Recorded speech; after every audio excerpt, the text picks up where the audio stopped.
గర్భధారణ సమయంలో రక్తపోటు ఉంటే తరువాత జీవితంలో అధిక రక్తపోటు వచ్చే అవకాశాలు పెరుగుతాయి. ప్రీ ఎక్లాంప్సియా లేని మహిళల కంటే ప్రీ ఎక్లాంప్సియా ఉన్న మహిళలకు తరువాత రక్తపోటు వచ్చే ప్రమాదం 4 రెట్లు ఎక్కువగా ఉందని పరిశోధనల్లో తేలింది. ప్రీ ఎక్లాంప్సియా ఉంటే స్త్రీకి తరువాత జీవితంలో స్ట్రోక్ వచ్చే ప్రమాదం కూడా 2 రెట్లు ఎక్కువే. అందుకే ఈ సమస్య గురించి తెలుసుకుందాం.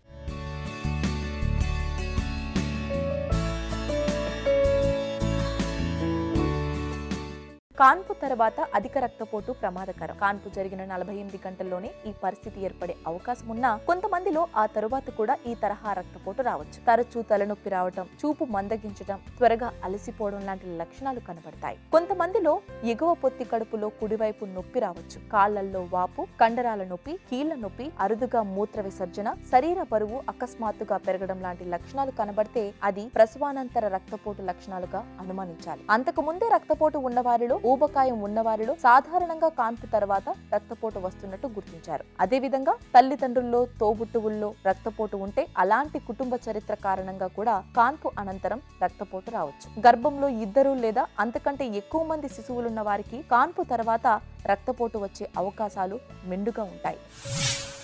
బీపీ ఏదైతే ఉందో, హై బీపీ అనేది ప్రెగ్నెన్సీలో కామన్గా వచ్చే ఒక మెడికల్ కండిషన్. అదేంటంటే చాలామందికి ప్రెగ్నెన్సీలో 20 వారాల తర్వాత అంటే 20 వీక్స్ తర్వాత బీపీ అనేది సడన్గా రేజ్ అవ్వడం మొదలు పెడతా ఉంటుంది. దాన్ని మనము గెస్టేషనల్ హైపర్ టెన్షన్ అంటాం, అంటే యాంటీపార్టమ్ హైపర్ టెన్షన్. ఈ బీపీ ఉన్నప్పుడు ఒక్కొక్కసారి ఓన్లీ బీపీ రేజ్ అవ్వడమే చూస్తుంటాం. ఒక్కొక్కసారి బీపీతో పాటు యూరిన్లో ప్రోటీన్స్ అనేవి వెళ్తూ ఉంటాయి. సో అలాంటిది మనము ప్రీ ఎక్లాంప్సియా అని అంటాం. కొంతమందికి ఏమవుతుందంటే ఈ బీపీ రీడింగ్స్ అనేవి ప్రెగ్నెన్సీ అంతా నార్మల్గా ఉండి సడన్గా పోస్ట్ ఆప్ అంటే డెలివరీ తర్వాత, నార్మల్ డెలివరీ కావచ్చు, సిజేరియన్ కావచ్చు, డెలివరీ తర్వాత వితిన్ 48 అవర్స్ నుంచి 6 వారాలలోపు బీపీ అనేది ఒక్కొక్కసారి షూటప్ అవుతూ ఉంటుంది.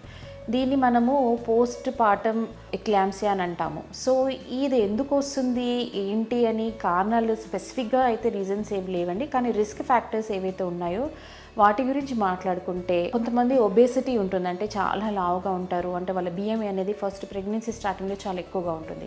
సో ఎవరైతే ఈ స్థూలకాయం ప్రాబ్లంతో బాధపడుతున్నారో అలాంటి వాళ్ళకి ఈ పోస్ట్ పార్టమ్ బీపీ రావడం అనేది కామన్గా మనం చూస్తుంటాము. కొంతమందికి మల్టిపుల్ ప్రెగ్నెన్సీ అంటే ట్విన్స్ కానీ, ట్రిప్లెట్స్ కానీ, ఒక బేబీ కన్నా ఎక్కువ బేబీస్ ఉన్నప్పుడు కూడా ఇలాంటి వాళ్ళు ప్రెగ్నెన్సీలో హై బీపీకి ఎక్కువ రిస్క్ ఫ్యాక్టర్స్ అవుతారు. డెలివరీ తర్వాత కూడా పోస్ట్ పార్టమ్ ఎక్లాంప్సియా అంటాం. ఇలాంటి పేషెంట్స్ ఏంటంటే పోస్ట్ పార్టమ్ డెలివరీ తర్వాత కూడా వాళ్ళకి బీపీ రేజ్ అయ్యే ఛాన్సెస్ అనేవి మనం చాలాగా చూస్తుంటాం. కొంతమందికి మెడికల్ డిజార్డర్స్ ఉంటాయి ప్రెగ్నెన్సీలో, అంటే మాట్లాడుకుంటే డయాబెటీస్, షుగర్, జీడిఎం అంటాం, గెస్టేషనల్ డయాబెటీస్. ఇలాంటి పేషెంట్స్కి కూడా డెలివరీ తర్వాత బీపీ రేజ్ అయ్యడం అనేది మనము కామన్గా చూస్తుంటాము. అలాగని ప్రతి డయాబెటిక్ పేషెంట్కి బీపీ రేజ్ అవ్వాలని కంపల్సరీ ఏం లేదు. కొంతమందికి ఇదేంటంటే ఇది ఒక రిస్క్ ఫ్యాక్టర్ లాగా వర్క్ చేస్తుంది. ఏమైనా క్రానిక్ హైపర్ టెన్షన్, ఇంకా అదర్ ప్రాబ్లమ్స్ ఉన్న వాళ్ళకి కూడా, మెడికల్గా ఏమైనా ప్రాబ్లమ్స్ ఉన్న వాళ్ళకి, థైరాయిడ్ ప్రాబ్లమ్స్ ఉన్న వాళ్ళకి కూడా డెలివరీ తర్వాత బీపీ రేజ్ అయ్యే ఛాన్సెస్ అవి మనము చూస్తుంటాం. అధిక రక్తపోటుతో మరికొన్ని లక్షణాల ఆధారంగా ఈ సమస్యను నిర్ధారించుకుంటారు. మూత్రంలో ప్రోటీన్ ఎక్కువగా ఉండటం, రక్తంలో ప్లేట్లెట్ కౌంట్ పడిపోవడం ప్రధాన లక్షణాలు. కాలేయం పనితీరు దెబ్బతిన్నప్పుడు, మూత్రంలో ప్రోటీన్ కాకుండా మరేదైనా మూత్రపిండాల సమస్య, ఊపిరితిత్తుల్లో నీరు చేరడం లాంటి సమస్యలు కూడా ఈ తరహా రక్తపోటుకు సూచనలు. గతంలో కాన్పు అనంతరం రక్తపోటు నిర్ధారణకు రక్తపోటు, మూత్రంలో ప్రోటీన్ కోసం మాత్రమే పరీక్షలు జరిపేవారు. అయితే మూత్రంలో ప్రోటీన్ లేకపోయినా ఈ సమస్య ఉండవచ్చునని ఇప్పుడు డాక్టర్లు నిర్ణయించారు. వ్యాధి నిర్ధారణకు రక్తపోటు అసాధారణంగా ఉండటం మాత్రమే సరిపోదు. 4 గంటల తర్వాత కూడా అలాగే ఉంటే అప్పుడు మాత్రమే ఈ సమస్య ఉన్నట్టు లెక్క. కాన్పు తర్వాత ఆసుపత్రి నుంచి డిశ్చార్జ్ అయిన వాళ్ళలో ఈ లక్షణాలు కనబడితే మళ్లీ ఆసుపత్రిలో చేరి రక్త పరీక్షలు, మూత్ర విశ్లేషణ జరపాలి. సాధారణంగా ఈ 2 ల్యాబ్ పరీక్షలతోనే సమస్య సులభంగా బయటపడుతుంది. కామన్గా ఏంటంటే బీపీ ఎక్కువ అవడం వల్ల ఫిట్స్ వచ్చే ఛాన్సెస్ ఉంటాయి. సో చాలామందికి ప్రెగ్నెన్సీలో కూడా బీపీ ఒకవేళ ఎక్కువగా రేజ్ అయినప్పుడు, యూరిన్లో ప్రోటీన్స్ అనేవి పాస్ అయినప్పుడు ఫిట్స్ వచ్చే ఛాన్సెస్ అనేవి ప్రెగ్నెన్సీలో ఉంటుంది. అలాగే డెలివరీ అయిన తర్వాత కూడా 48 అవర్స్ నుంచి 6 వారాల వరకు కూడా ఈ ఫిట్స్ అనేది వచ్చే ఛాన్సెస్ అవి ఉంటాయి. అది ఎప్పుడంటే ఎక్కువ మోతాదులో బీపీ ఉన్నప్పుడు ఈ రిస్క్ని మనం చూస్తుంటాం. ఈ ఫిట్స్ రావడం వల్ల మల్టీ ఆర్గాన్ డిస్ఫంక్షన్, అంటే ఈ ఫిట్స్ రావడం వల్ల అదర్ ఆర్గాన్స్ ఏవైతే ఉన్నాయో మన కిడ్నీస్ డ్యామేజ్ అయ్యే ఛాన్సెస్ ఉంటాయి, లివర్ డ్యామేజ్ అయ్యే ఛాన్స్ ఉంటాయి, బ్రెయిన్ డ్యామేజ్ అయ్యే ఛాన్సెస్ ఉంటాయి. సో మల్టిపుల్ ఆర్గాన్స్కి ఇది ఎఫెక్ట్ అనేది చేస్తుంది. ఒక్కొక్కసారి ఈ బీపీ షూటప్ అవ్వడం వల్ల స్ట్రోక్, అంటే ఈ బ్లడ్ సర్క్యులేషన్ అనేది బ్రెయిన్ సరిగా అందక స్ట్రోక్ వచ్చే ఛాన్సెస్ కూడా మనం చూస్తుంటాము. కొంతమందికి థ్రాంబో ఎంబోలిజం, అంటే రక్తం నాళాలలో బ్లడ్ క్లాట్స్ అనేవి ఫామ్ చేసే ఎంబోలిజం వచ్చే ఛాన్సెస్ కూడా మనం చూస్తుంటాము. సివియర్ బీపీ ఉండి ఫిట్స్ వచ్చిన వాళ్ళకి ఒక్కొక్కసారి పల్మోనరీ ఎడిమా, అంటే లంగ్స్లో నీరు జమ అవడం కూడా అలాంటి కాంప్లికేషన్ మీద చూస్తుంటాము. ఇంకొక కాంప్లికేషన్ గురించి మాట్లాడితే హెల్ప్ సిండ్రోమ్ అని ఉంటుంది. ఈ కాంప్లికేషన్ అనేది చాలా, అంటే కొంచెం డేంజరస్ కాంప్లికేషన్. కాబట్టి ఈ కాంప్లికేషన్స్ అన్నీ ఈ ఫిట్స్ రావడం వల్ల ఎందుకు వస్తాయంటే బీపీ రేజ్ అవ్వడం వల్ల వస్తాయి. కాబట్టి ముందుగానే ఈ సిమ్టమ్స్ని మీరు ఏవైతే ఉన్నాయో మీరు అబ్జర్వ్ చేసి డాక్టర్ గారిని సంప్రదించి కరెక్ట్ టైంలో ట్రీట్మెంట్ అనేది తీసుకుంటే ఈ ప్రాబ్లమ్స్ అన్నీ మనం అవాయిడ్ చేయొచ్చు.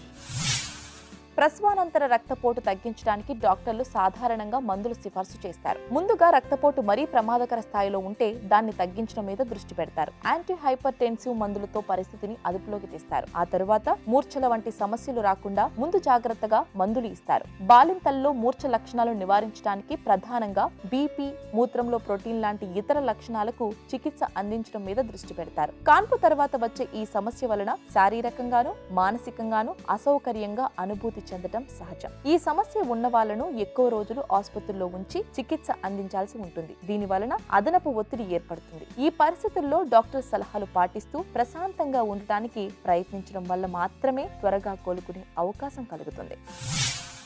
బీపీ ఓన్లీ అంటే డెలివరీ తర్వాతనే హై బ్లడ్ ప్రెషర్స్ ఉన్నప్పుడు మనం ఏంటంటే కొన్ని రకాల టెస్ట్లు, యూరిన్ టెస్ట్, పిహెచ్ ప్రొఫైల్ అంటాము. అలాంటి ప్రొఫైల్లో చాలా రకాల liver function test, kidney function test, రకరకాల సిబిపి, అంటే ప్లేట్లెట్ కౌంట్ ఎంత ఉంది, హిమోగ్లోబిన్ ఎంత ఉంది, అవన్నీ డాక్టర్ గారు మీకు తగిన ఇన్వెస్టిగేషన్స్ అవి చేస్తారండి. సో ఈ బీపీ ఉన్నప్పుడు నెగ్లెక్ట్ చేయకుండా బీపీ ట్యాబ్లెట్స్ అయితే కొన్ని రకాల ట్యాబ్లెట్స్ ఈ డెలివరీ తర్వాత మదర్స్కి ఇచ్చే ట్యాబ్లెట్స్ ఉంటాయి. సో ఆ ట్యాబ్లెట్స్ వాడుతూ మీ సిమ్టమ్స్ని మీరు అబ్జర్వ్ చేస్తూ ఇన్వెస్టిగేషన్స్ని మానిటర్ చేసుకుంటే డెఫినెట్గా ఈ కాంప్లికేషన్స్ అనేవి మనం ప్రివెంట్ చేసుకోవచ్చు. బీపీ కూడా ఎక్కువ రేజ్ అవ్వకుండా మనము ఈ ట్యాబ్లెట్స్ని వాడడం వల్ల అరికట్టవచ్చు.